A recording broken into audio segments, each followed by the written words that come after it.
Hello, and welcome back to the Wonderful World podcast. I'm your host Eli, and I love traveling as much as you do. Today, with us in the studio is Japan expert Thomas. Good to see you, Thomas.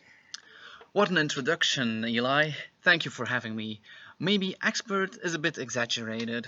Oh, come on, you do know a lot about Japan. You have lived there for how long now? Let me think. I left the UK in 2014, so this will be my sixth year that I'm living in Japan. So, yeah, after all those years, I have indeed learned a lot about a country of the rising sun. I'm sorry?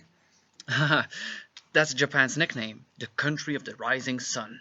That's the meaning of their flag as well. Oh, so the red circle on the white flag represents the sun? Yes, it does. See, I'm already learning more about Japan, and that's why Thomas is joining us today. Wow, no pressure. I hope you didn't expect a history lesson, because I'm just going to tell you what I like and know about Japan. The people there are very different from us in a lot of ways. Can you give an example? There are lots of examples. I'll explain it like this. You know how we have certain values in society, like smoking being not allowed inside restaurants, you don't enter shops while eating food, and when a pregnant woman is on a bus, you give your seat to her. The Japanese also have these values, but many more as well, like no littering in the streets. Aha, but we have the same rule in the West. Yes, but the difference is that you won't find any packaging, bottles, or other kinds of rubbish on the ground. The streets of Japan are spotless. Whoa, so everyone follows the rules better over there? Definitely, the Japanese almost seem to love rules. Tell me, Eli, what would happen if you would sit on a bench and lose a bill of £5? Well, the first person that would see it would pick it up and keep it, of course. What I just described was done as a test in Japan. A researcher sat on a bench and deliberately lost his money. Immediately, someone picked it up, ran after the man to return him his money. But they did this a couple of times, and every time he got his money back. Only once he didn't get his money back. And you know why? Because there was no one at the bench to give it back. So what happened to the money? That's the interesting part. They filmed the bench with the money for 24 hours, and hundreds of people walked by and no one took the money. So after a whole day of money just laying on the bench, it was still there. Yes, indeed. If they would take this money, then they would think of this as stealing. Really? Yes, other rules that everyone follows are not blowing your nose in public, not speaking on the train, and always taking off your shoes when you enter someone's house. Such strange rules. You think that's strange? What if I told you that the Japanese are addicted to collecting things? What do you mean with addicted? Whenever there is something worth collecting, they will collect it. An example would be the Coca-Cola company that made limited edition bottles with names of Japanese cities on them. Everyone was buying all of the bottles so that they would have them all. That's really smart from the company. What else do they like to collect? The famous gacha items. And what is gacha exactly? These are vending machines, but instead of buying a Coke or a bottle of water, you put money in a machine and you get a random gift. This can be a toy, a keychain, or a magnet.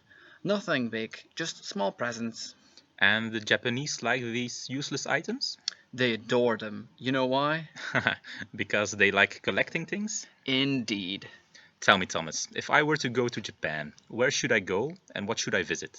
First of all, if it's your first time visiting Japan, I strongly recommend you go to the capital of the country, which is Tokyo, of course. correct. Tokyo is a perfect blend between Japanese and Western culture. They are also used to having a lot of tourists, so lots of people speak English. Oh, so English isn't spoken in the rest of Japan? Not really, but it's getting better. The Japanese are studying English nowadays to prepare for the tourists that will come this summer. Oh, yes, because the Olympic Games are in Tokyo this time. Makes sense that they want to be able to communicate with all those tourists from around the world. Yes, as for what you should see in Tokyo, I recommend the following: Tokyo Tower, Tokyo Skytree, and the famous Noodle Museum. All right, and what's special about those? Tokyo Skytree is the largest tower in the world, so that's quite impressive to see. It provides a spectacular view if you go on a viewpoint on top of it. Tokyo Tower is a taller version of the Eiffel Tower, colored in red and white. What? They copied the Eiffel Tower? Yes, they did, but they mean no disrespect. The Japanese have a great love for France, and they didn't just copy it, they built a theme park on the top floor. Isn't that cool? Wait, a real theme park with roller coasters? Yes, roller coasters, slides, carousels, you name it. That's awesome. And the Noodle Museum is an interesting museum where at the end you can make your own cup noodles. Oh, I do like noodles. I'm in. Is there an activity worth doing when on a holiday over there? There are lots of options, but I like to keep it simple and do cultural related activities, like drinking tea in a traditional way or hiring a kimono for a day. Or Sorry that I interrupt you, but what's a kimono? this is the typical Japanese garment that people wear. It's like a long dress made from warm fabric and it always has colorful drawings printed on it. And this is my number one favorite thing to do in Japan. Go to a hot spring. Is that a pit where natural hot water comes out of the ground? Indeed, and it's so relaxing. Oh yeah, don't forget this is always done completely naked. But it's really an experience of a lifetime. I would need to see it first before I jump in without my swimming trunks on. One more thing before we end the podcast. Are there any interesting facts you'd like to share with us about Japan? Definitely. The most popular media in Japan are manga.